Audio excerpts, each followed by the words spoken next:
ಶ್ರೀಗುರುಭ್ಯೋ ನಮಃ. ಹರಿ ಓಂ. ವ್ಯಾಸಾಯ ಭವನಾಶಾಯ ಶ್ರೀಶಾಯ ಗುಣರಾಶಯೇ ಹೃದ್ಯಾಯ ಶುದ್ಧವಿದ್ಯಾಯ ಮಧ್ವಾಯ ಚ ನಮೋ ನಮಃ. ಹರಿ ಓಂ. ಶ್ರೀಗುರುಭ್ಯೋ ನಮಃ.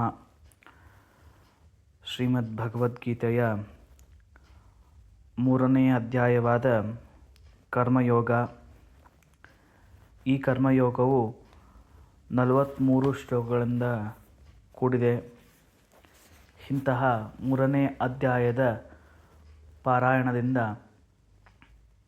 ನಮಗೆ ಉತ್ತಮವಾದ ಒಂದು ಸಂದೇಶ ನಮಗೆ ತಿಳಿತಾ ಇದೆ. ಹೆಸರೇ ಸೂಚಿಸುವಂತೆ ಕರ್ಮಯೋಗ, ಕರ್ಮಣ್ಯೇವಾಧಿಕಾರಸ್ತೆ ಮಾ ಫಲೇಷು ಕದಾಚನ ಅಂತ. ಕರ್ಮ ನಿರತರಾಗಿರಬೇಕು. ಭಗವಂತ ಹೇಳಿದ ಹಾಗೆ ಭಗವಂತನು ಶಾಸ್ತ್ರದಲ್ಲಿ ಹೇಳಿದ ಅನೇಕ ವಿಹಿತವಾದ ಧರ್ಮಗಳನ್ನು ನಾವು ನಿತ್ಯದಲ್ಲಿ ಆಚರಣೆ ಮಾಡಬೇಕು. ಇದು ನಮ್ಮ ಒಂದು ಕರ್ಮ. ಕರ್ಮ ಅಂದರೆ ನಮ್ಮ ಕರ್ಮ ಅಂತ ಅದಲ್ಲ, ನಾವು ಮಾಡುವಂತಹ ಒಂದು ವಿಧಿ ಅನ್ನೋದಕ್ಕಾಗಿ ಇದು ನಮ್ಮ ಕರ್ಮ. ಇಂಥ ವರ್ಣಾಶ್ರಮಕ್ಕೆ ಉಚಿತವಾಗಿ ಹೇಳಿರುವಂತಹ ಕರ್ಮಗಳನ್ನು ಬಿಟ್ಟು ಸ್ವಧರ್ಮೋ ನಿಧನಂ ಶ್ರೇಯ ಪರಧರ್ಮೋ ಭಯಾವಹ ಅಂತ ಕೃಷ್ಣನೇ ಹೇಳಿದ ಹಾಗೆ, ನನಗೆ ಯಾವ ಕರ್ಮವನ್ನು ಒಪ್ಪಿಸಿದ್ದಾರೆ ಆ ಕರ್ಮವನ್ನು ಶ್ರದ್ಧಾಭಕ್ತಿಯಿಂದ ಅದನ್ನು ನಿರ್ವಹಿಸಿ ಅದರಿಂದ ಫಲವನ್ನು ಪಡೆಯುವುದು ಇದು ಮುಖ್ಯವಾದದ್ದು. ನನಗೆ ಹೇಳಿದ್ದನ್ನು ಬಿಟ್ಟು ಹೇಳದೇ ಇರುವ ಯಾವುದೋ ಕರ್ಮವನ್ನು ಅವಲಂಬಿಸಿದಾಗ ಅದರಿಂದ ಆಗುವುದು ತುಂಬ ಹಾನಿಯೇ ಹೆಚ್ಚು ಅನ್ನೋದಕ್ಕಾಗಿ ಒಟ್ಟಾರೆ ಈ 3ನೇ ಅಧ್ಯಾಯದ ಮಹಾತ್ಮೆ ಹೇಳಬೇಕಾದ್ರೆ, ದಿವ್ಯ ಪುರುಷನಾದ ಪಿಶಾಚಿ ಅಂತ ಒಂದು ದೆವ್ವ, ಒಂದು ಪಿಶಾಚಿ ಈ 3ನೇ ಅಧ್ಯಾಯದ ಪುಣ್ಯದ ಪ್ರಭಾವದಿಂದ ದಿವ್ಯ ಪುರುಷ ವಿಷ್ಣು ಲೋಕಕ್ಕೆ ಹೋಗ್ತದೆ ಅನ್ನುವ ಕಥೆಯನ್ನು ನಾವು ಇಲ್ಲಿ ಕೇಳುತ್ತೇವೆ. ಜನಸ್ಥಾನ ಅಂತ ಒಂದು ಊರು, ಅಲ್ಲಿ ಒಬ್ಬ ಬ್ರಾಹ್ಮಣನಿರ್ತಾನೆ. ಅವನ ಹೆಸರು ಹೆಸರೇ ಜಡ. ಅವನ ಗೋತ್ರ ಕೌಶಿಕ. ಹೆಸರಿಗೆ ತಕ್ಕ ಹಾಗೆ ಬ್ರಾಹ್ಮಣನಾಗಿದ್ದಾನೆ. ಆದರೆ ಬ್ರಾಹ್ಮಣನಿಗೆ ಉಚಿತವಾಗಿರುವಂತಹ ಯಾವ ವರ್ಣ ಆಶ್ರಮಗಳನ್ನು ಆಚರಣೆ ಇಲ್ಲ. ಅದಕ್ಕೆ ಬಿಟ್ಟು ವೈಶ್ಯವೃತ್ತಿಯಲ್ಲಿ ಆಸಕ್ತನಾಗಿದ್ದಾನೆ. ಅಷ್ಟೇ ಅಲ್ಲ, ಪರಸ್ತ್ರೀ ಲೋಲುಪ, ಜೂಜಾಟದ ಹುಚ್ಚಿದೆ, ಬೇಟೆಯ ವ್ಯಸನ, ಚಟ ಇದೆ. ಇಂಥವನ ಬಳಿ ಹಣ ಹೆಂಗೆ ಉಳಿತದೆ? ಚಟ ಇರಬಾರ್ದಂತೆ. ಅದಕ್ಕೆ ನಮ್ಮಲ್ಲಿ ಹೇಳ್ತಾರೆ, ಗಂಡಿಗೆ ಚಟ ಇರಬಾರ್ದು, ಹೆಣ್ಣಿಗೆ ಹಠ ಇರಬಾರ್ದು. ಇವನು ಇಂತಹ ದುಶ್ಚಟಕ್ಕೆ ಬಲಿಯಾಗಿದ್ದ. ಹಾಗಾಗಿ ಅವನ ಹತ್ರ ಹಣ ಉಳಿತಿರಲಿಲ್ಲ. ಹಾಗೆ ಇದ್ದ ಹಣವೆಲ್ಲ ಕಾಲ ಕಳೆದ ಹಾಗೆ ಆ ಎಲ್ಲ ಸಂಪತ್ತು ಅಳಿತಾ ಹೋಗ್ತಾ ಇದೆ. ಅವನ ದುಶ್ಚಟಗಳಿಗೆ ಹಣ ಬೇಕಾಗಿರ್ತಿತ್ತು. ಹಾಗಾಗಿ ಹೇಗಾದರೂ ಹಣ ಪಡೆದರೆ ಸಾಕು ಅಂತ ಹೇಳಿ ಕಳ್ಳತನದ ಮಾರ್ಗವನ್ನು ಆಯ್ಕೆ ಮಾಡ್ತಾನೆ. ನೋಡಿ, ಹೆಸರಿಗೆ ಬ್ರಾಹ್ಮಣ, ವೇದೋಕ್ತವಾದ ಕರ್ಮಗಳನ್ನು ಮಾಡಬೇಕು. ಆದರೆ ಇವನು ಕಳ್ಳತನವನ್ನು ಮಾಡಿ ಆ ಸಂಪಾದನೆಗೆ ಅದೊಂದು ಮಾರ್ಗವನ್ನು ಮಾಡಿಕೊಂಡು ಬಿಟ್ಟ. ಯಾವೆಲ್ಲ ಕಳ್ಳನಿಗೆ ಯಾವ ಪದಾರ್ಥಗಳು ಇದು ತುಂಬ ಉತ್ತಮ, ಇದು ಅಧಮ, ಇದು ಮಧ್ಯಮ ಅಂತ ಗೊತ್ತು, ಅವನಿಗೇನು ಕದಿಯೋದು. ಹಾಗಾಗಿ ಇವನು ಮುನಿಗಳ ಯಜ್ಞ ಮಾಡಬೇಕು ಅಂತ ಹೇಳಿ ಕೂಡಿಟ್ಟ ಹಣ ಎಲ್ಲ ಕದೀತಾ ಇದ್ದ. ಕೃಷ್ಣಾಗರು, ಚಾಮರ ಈ ಎಲ್ಲ ವಸ್ತುಗಳನ್ನು ಕದೀತಾ ಇದ್ದ. ಅಷ್ಟೇ ಅಲ್ಲ, ಇವುಗಳನ್ನು ಸಂಗ್ರಹ ಮಾಡಿ ವ್ಯಾಪಾರಕ್ಕಂತ ದೂರ ದೇಶಕ್ಕೆ ತೆರಳುತ್ತಾನೂ ಇದ್ದ. ಕಳ್ಳದ ಜೊತೆಗೆ ವ್ಯಾಪಾರವನ್ನು ಮಾಡ್ತಾ ಇದ್ದ. ಕದ್ದ ಪದಾರ್ಥಗಳ ವ್ಯಾಪಾರ ಮಾಡ್ತಾ ಇದ್ದನಂತೂ ಅನ್ಬೋದು. ಹೀಗೆ ಒಂದು ಸಂಜೆ ಅವನು ಪ್ರಯಾಣ ಮಾಡಬೇಕು ಅಂತ ಈ ಎಲ್ಲ ಸಾಮಾನು ಹೊತ್ತುಕೊಂಡು ಹೋಗ್ತಾ ಇದ್ದಾನೆ. ನಡ್ಕೊಂಡು ಹೋಗುವ ಕಾಲ, ನಡೆದುಕೊಂಡು ಹೋಗಬೇಕಾದಾಗ ಅವನ ತಲೆಯಲ್ಲಿ ವೇಷಾಸ್ತ್ರೀಯರ ಯೋಚನೆ ಜಾಸ್ತಿ ಮಾಡ್ತಾ ಇದ್ದಾನೆ. ಹಾಗಾಗಿ ಬೇಗ ಈ ಕೆಲಸ ಮುಗಿದರೆ ಅವ್ರ ಹತ್ರ ಹೋಗ್ಬೋದು ಅಂದ್ಕೊಂಡು ಕಳ್ಳದಾರಿ ಅಂದರೆ ಇಂಗ್ಲೀಷ್ನಲ್ಲಿ ಹೇಳಬೇಕಾದ್ರೆ ಶಾರ್ಟ್ಕಟ್ ಅಂತ, ಆ ರೀತಿಯಾಗಿ ಒಂದು ದಾರಿಯಲ್ಲಿ ಪ್ರಯಾಣವನ್ನು ಮಾಡ್ತಾ ಇದ್ದ. ನಡುದಾರಿಯಲ್ಲಿ ಇವನೇ ಕಳ್ಳ, ಇವನನ್ನು ಕದಿಲಿಕ್ಕೆ ಇನ್ನು ಬೇರೆ ಕಳ್ಳರು ಬಂದ್ರಂತೆ. ಅವೆಲ್ಲ ವಸ್ತುಗಳೆಲ್ಲ, ಅವನಲ್ಲಿರೋ ವಸ್ತುನೆಲ್ಲ ದೋಚಿಬಿಟ್ರಂತೆ. ಸುಮ್ಮನೆ ಏನೋ ಪದಾರ್ಥಗಳನ್ನು ಕದ್ಕೊಂಡು ಹೋದರೂ ಸರಿ ಅನ್ನೋದಿದ್ದರೆ ಹೋಗಬೇಕಾದ್ರೆ ಇವನು ಕೊಂದು ಹೋದ್ರಂತೆ. ಕಳ್ಳತನವೂ ಮಾಡಿದರು, ಇವನ್ನ ಕೊಂದು ಹೋದ್ರಂತೆ. ಆ ಕಳ್ಳತನ ಕೈ ಹಾಕಿದ್ದು ಅವನು ಎಲ್ಲ ಹಣ ಸಿಗಲಿ ಅಂತ ಕೈ ಹಾಕಿದ್ದು ಕಳ್ಳತನಕ್ಕೆ, ಮುಂದೆ ಕಳ್ಳರಿಂದಲೇ ಹತವಾಗಿ ಬಿಟ್ಟ. ಹಾಗಾಗಿ ಯಾವಾಗಲೂ ಕೂಡ ದುಷ್ಕರ್ಮಕ್ಕೆ ಸತ್ಫಲ ಅಂತಿರುವುದಿಲ್ಲ. ದುಷ್ಕರ್ಮಕ್ಕೆ ದುಷ್ಕರ್ಮವೇ ಆಗ್ತದೆ. ಅದಕ್ಕೆ ಗೀತೆಯಲ್ಲಿ ಹೇಳ್ತಾರೆ, ನಾಸತೋ ವಿದ್ಯತೆ ಭಾವ. ಹಾಗಾಗಿ ಅವನು ಸತ್ತವನು ಪಿಶಾಚನಾದ, ವಿಕಾರವಾದ ಆಕೃತಿ, ತಲೆ ಕೂದಲೆಲ್ಲ ಸೆಟೆದು ಹೋಗಿದೆ, ಉದ್ದವಾದ ಕೈಕಾಲುಗಳು, ಗರಗರಗರ ಅಂತಿರುವ ಕಣ್ಣುಗಳು, ಕಿತ್ತು ತಿನ್ನುವ ಹಸಿವೆ ಬಾಯಾರಿಕೆಯಾಗಿದೆ, ದೇಹದ ಮೂಲೆಗಳೆಲ್ಲವೂ ಕೂಡ ಹಂದರ ಥರ ಆಗಿದೆ, ಅಸ್ಥಿಗಳು ಹಂದರ ಥರ ಆಗಿದೆ. ಇಷ್ಟೆಲ್ಲ ಅವಸ್ಥೆ ಆ ಜಡ ಎಂಬ ಬ್ರಾಹ್ಮಣನಿಗೆ ಆಗಿದೆ. ಇಲ್ಲಿ ನೋಡಿ, ಆ ಜಡ ಎಂಬ ಬ್ರಾಹ್ಮಣನಿಗೆ ಒಬ್ಬ ಮಗ ಇರ್ತಾನೆ. ಅವನ ಹೆಸರು ಮೇಧಾವಿ. ಹೆಸರಿಗೆ ತಕ್ಕ ಹಾಗೆ ಒಳ್ಳೆ ಮೇಧಾವಿ ಇದ್ದ. ಅವನು ತಂದೆಯಂತೆ ಅಲ್ಲ, ಧರ್ಮ ಕೋವಿದನಾಗಿದ್ದ, ಧರ್ಮವನ್ನು ಚೆನ್ನಾಗಿ ತಿಳಿದವನಾಗಿದ್ದ, ವೇದ ಪಾರಂಗತನಾಗಿದ್ದ, ವೇದಾಂತವನ್ನು ತಿಳಿದಿದ್ದ. ಯಾಕೋ ವ್ಯಾಪಾರಕ್ಕೆ ಹೋದ ತಂದೆ ಇನ್ನೂ ಬಂದೇ ಇಲ್ಲ. ಅವನು ದಾರಿಯನ್ನು ಕಾಯಿ ತೊಡಗುತ್ತಿದ್ದಾನೆ. ಕೊನೆಗೆ ಅವನನ್ನು ಹುಡುಕೊಂಡು ತಾನೇ ಹೊರಟಿದ್ದಾನೆ. ದಾರಿಯೆಲ್ಲ ಕಂಡವರಿಗೆ ಕೇಳಬೇಕು, ನಮ್ಮ ತಂದೆಯವ್ರನ್ನ ನೋಡಿದ್ದೀರೇನೋ ಹಾಗೆ ಹೀಗೆ ಅಂತ. ಯಾರೂ ಕೂಡ ಹೇಳಿಲ್ಲ. ಸಾಧ್ಯವಿದ್ದಷ್ಟು ಹುಡುಕಿದ, ಯಾವ ಸುಳಿವು ಸಿಗಲಿಲ್ಲ. ಕೊನೆಗೆ ತಂದೆ ಒಟ್ಟಿಗೆ ವ್ಯಾಪಾರಕ್ಕೆ ತೆರಳಿರುವಂಥ ಒಬ್ಬ ವ್ಯಕ್ತಿ ಸಿಕ್ಕ. ಅವನ ಜೊತೆ ಎಲ್ಲ ಮಾತಾಡಿದಾಗ ವಿಷಯ ಎಲ್ಲ ತಿಳಿತದೆ. ತಂದೆ ಹೀಗೆ ಕಳ್ಳರಿಂದ ಹತನಾದ ಅಂತ ತಿಳಿದಾಗ ತುಂಬ ದುಃಖವನ್ನು ಪಡ್ತಾನೆ. ಆದರೆ ತನ್ನ ಮಗನ ಕರ್ತವ್ಯವನ್ನು ಲೋಪ ಮಾಡಲಿಲ್ಲ. ಆ ಉತ್ತರ ಕ್ರಿಯೆಯೆಲ್ಲ ಸಾಮಗ್ರಿಗಳನ್ನು ತಂದು ಕಾಶಿಗೆ ಉತ್ತರ ಕ್ರಿಯೆ ಮಾಡಬೇಕು ಅಂತ ಹೋಗ್ತಾ ಇದ್ದಾನೆ.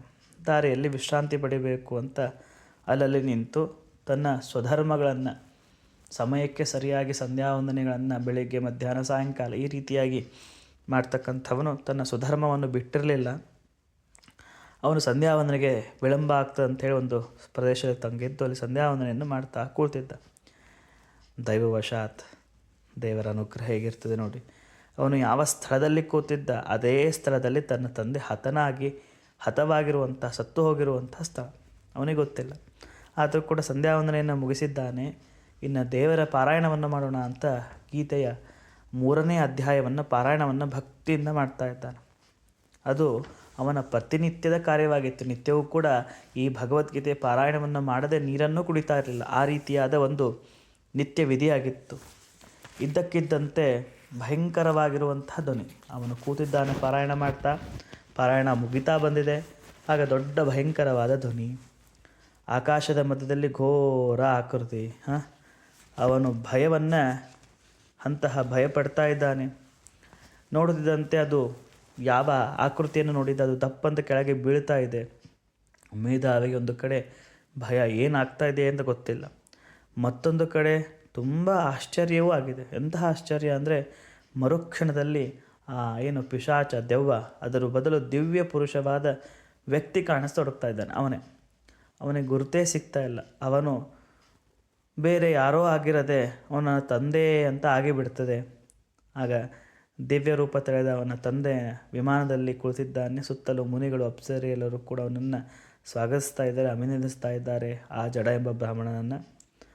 ಮಗನಾದವನು ತನ್ನ ತಂದೆಗೆ ನಮಸ್ಕಾರವನ್ನು ಮಾಡ್ತಾ ಇದ್ದಾನೆ. ಮಗ ತಂದೆಯನ್ನು ಕೇಳ್ತಾ ಇದ್ದಾನಪ್ಪ ಇದೆಲ್ಲ ಏನು ಅಂತ. ಆಗ ಹೇಳ್ತಾ ಇದ್ದಾನೆ ಆ ಜಡ ಎಂಬ ಬ್ರಾಹ್ಮಣ, ವತ್ಸ ಇದೆಲ್ಲ ನಿನ್ನ ಗೀತಾ ಪಠಣದ ಪ್ರಭಾವ. ನಾನು ದೆವ್ವವಾಗಿದ್ದೆ, ಸದ್ಗತಿಯಾಗೋ ಬಗೆ ಹೇಗೆ ಗೊತ್ತಾಗ್ತಾ ಇಲ್ಲ. ಇಂತಹ ದಿವ್ಯ ಪುರುಷನ ಪಡೀಲಿಕ್ಕೆ ಕಾರಣ, ನನಗೆ ಸದ್ಗತಿ ಲಭಿಸಲಿಕ್ಕೆ ಕಾರಣ ನೀನು ಕಾಶಿಗೆ ಹೋಗಬೇಕೇನಿಲ್ಲ, ಮನೆಗೆ ಹಿಂತಿರುಗು. ನೀನು ಪಾರಾಯಣ ಮಾಡೋದ್ರಿಂದ, ಭಗವದ್ಗೀತೆ 3 ಅಧ್ಯಾಯ ಮಾಡೋದ್ರಿಂದ ನನ್ನ ಪಿಶಾಚ ಭವ ನಾಶ ಆಗಿದೆ. ಕಾಶಿಗೆ ಹೋಗಬೇಡ, ಮನೆಗೆ ಹೋಗು ಅಂತ ಹೇಳ್ತಿದ್ದಾನೆ. ಮೇಧಾವಿಗೆ ಎಷ್ಟು ಖುಷಿಯಾಯಿತು. ಮಗನಾದ ಮೇಧಾವಿಗೆ, ಅಪ್ಪ ನಾನು ಮಾಡಬೇಕಾದದೆಲ್ಲ ಮತ್ತೇನಾದರೂ ಉಂಟೆ, ಮತ್ತೇನು ಮಾಡಬೇಕು ಅದನ್ನು ಹೇಳು. ಆಗ ತಂದೆ ಆದ ಆ ಜಡ ಎಂಬ ಬ್ರಾಹ್ಮಣ ಹೇಳ್ತಾ ಇದ್ದಾನೆ, ಮಗು ನನ್ನ ಅಣ್ಣನೂ ನನ್ನಂತೆ ಬದುಕಿದವನು, ಅವನು ದುಷ್ಟ ಕೆಲಸಗಳಲ್ಲಿ ಬದುಕಿದವನು. ಹಾಗಾಗಿ ಅವನಿಗೆ ನರಕ ಸೇರಿದ್ದಾನೆ. ಅವನನ್ನೂ ಕೂಡ ನೀನು ಉದ್ಧಾರ ಮಾಡಬೇಕಿಂತ ಅನೇಕ ಮಂದಿ ನಮ್ಮ ಮನೆತನದಲ್ಲಿ ಆಗಿ ಹೋಗಿದ್ದಾರೆ. ಇವರೆಲ್ಲ ನೀನು ನರಕದಿಂದ ಪಾರು ಮಾಡಬೇಕು, ಇದು ನನ್ನ ಬಯಕೆ ಅಂತ ಹೇಳಿದಾಗ ಅಪ್ಪ ಅವರೆಲ್ಲ ಪಾರು ಮಾಡೋ ಉಪಾಯ ಯಾವುದು ಅಂದರೆ ಅದಕ್ಕೆ ಉಪಾಯ ಕೇಳ್ತಾ ಇದ್ದಾನೆ ಮಗ ಮೇಧಾವಿ. ಆಗ ಜಡ ಹೇಳ್ತಾ ಇದ್ದಾನೆ, ನನ್ನನ್ನು ಬಿಡುಗಡೆ ಮಾಡಿದ ರೀತಿಯಲ್ಲೇ ನೀನು ನಿನ್ನ ಗೀತೆಯ 3ನೇ ಅಧ್ಯಾಯವನ್ನು ಪಠಿಸ್ತಾ ಇರು. ಅದರ ಪುಣ್ಯ ಪ್ರಭಾವವನ್ನು ಧಾರೆ ಎರಿತಾ ಇರು. ಇದರಿಂದ ಅವರಿಗೆಲ್ಲರಿಗೂ ಸದ್ಗತಿ ಆಗ್ತದೆ, ನರಕದಿಂದ ಪಾರಾಗಿ ವಿಷ್ಣು ಲೋಕವನ್ನು ಕುರಿತು ಹೋಗ್ತಾರೆ. ಅಪ್ಪ, ಅಂತೆ ಆಗಲಿ. ನಾನು ಇವರನ್ನಷ್ಟೇ ಅಲ್ಲ, ಬೇರೆ ಕೇವಲ ನಮ್ಮ ಮನೆಯವರು, ಅವ್ರ ಮುತ್ತಜ್ಜ ತಂದೆ ಅವ್ರನ್ನಷ್ಟೇ ಅಲ್ಲ, ನರಕದಲ್ಲಿ ಯಾರ್ಯಾರು ಜನರು ಬಿದ್ದಿದ್ದಾರೆ ಅವರೆಲ್ಲ ಉದ್ಧಾರ ಮಾಡಬೇಕು, ಮಾಡ್ತೀನಿ ಆಗಲಿ ಅಂತ ತಂದೆ ವಿಷ್ಣು ಲೋಕಕ್ಕೆ ನಡೆದ ಮೇಧಾವಿ ತನ್ನ ಜನಸ್ಥಾನ ಅಂತ ಗ್ರಾಮಕ್ಕೆ ಹೋಗ್ತಾ ಇದ್ದಾನೆ. ಅಲ್ಲಿನ ಕೃಷ್ಣ ಗುಡಿಯೊಂದರಲ್ಲಿ ಕುಳಿತು ಗೀತೆ 3ನೇ ಅಧ್ಯಾಯವನ್ನು ಪಠಿಸತೊಡಗಿದ. ಪಾರಾಯಣ ಮಾಡುವುದು, ಆ ಪುಣ್ಯವನ್ನು ಸಮರ್ಪಿಸುವುದು ಅವನ ನಿತ್ಯವಿಧಿಯಾಗಿತ್ತು.